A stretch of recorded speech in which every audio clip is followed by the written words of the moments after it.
ବାସୁଦେବପୁର ବିଧାୟକ ବାସୁଦେବପୁରଠାରେ ଆଜି ଅଖିମୁଠି ଅନୁକୂଳ କରିଛନ୍ତି।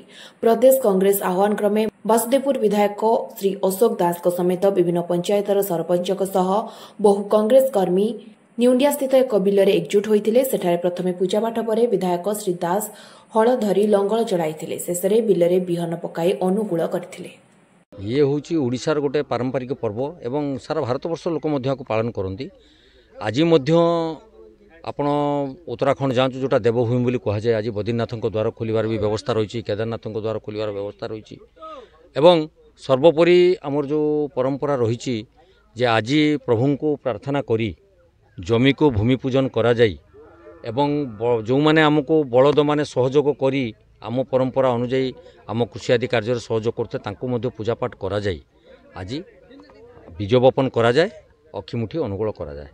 से परंपरा को बजाय रखिबा एवं आम ओडिया संस्कृति को बजाय रखिबा ये कार्यक्रम को आमे आगे नबा पई एवं आम चाषी मानन को प्रोत्साहित करिबा पई जे पुराना विधि व्यवस्था हो बा नूतन विधि व्यवस्था हो आजिकल आधुनिक जुगरे धीरे धीरे अग्रगामी होउची, कृषि क्षेत्र रे अग्रगामी होउची।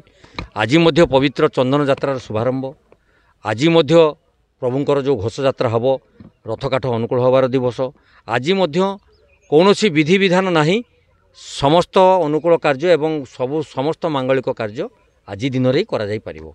सेहिति ता ना होची अक्षय, जोटा कि कौनसी जिनसर क्षय होब नहीं, जहाँ आज करा जिवो सेटा निश्चित भाव अक्षय रहिबो एवं कार्यक्रम आगकू जिवो।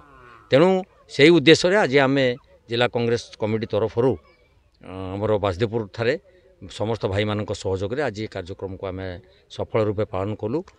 दिवस व्यापी विभिन्न कृषक मान सहित आलोचना विचार विमर्श एवं कृषि क्षेत्र में किपरि आमर अंचल अग्रगति हो पार से आम निश्चित जत्नवान हबु।